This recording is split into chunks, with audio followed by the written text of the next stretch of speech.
За нешто повеќе од 3 недели пред стартот на учебната година, Министерството за образование и наука нема финални образовни протоколи.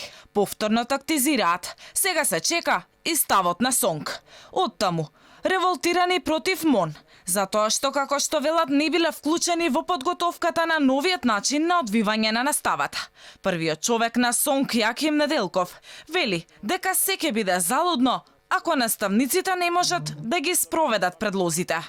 Не бевме ниту прашани, ниту консултирани, а од нас како наставници и како вработени ќе се бара да ги спроведуваме тие протоколи. Не тврдиме дека се лоши, но сметаме дека требаше да бидеме инволвирани во тоа за да видиме што е спроведливо, а што е неспроведливо. Иако не е добро наставниците да може да кажат ова да се поправи на ваков начин.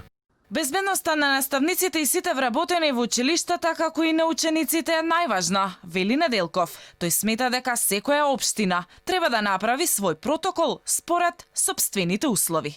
Прифаќаме поделби на паралелки во 2 групи и со нив да се работи со физичко присуство, водејќи сметка при тоа за фондот на часови на наставниците, затоа што ако од една паралелка се прават 2 групи, тоа се како одвоени 2 часа. Предлагаме наместо маски да се користат визири, зашто се полесни за дишење и за носење подолго време.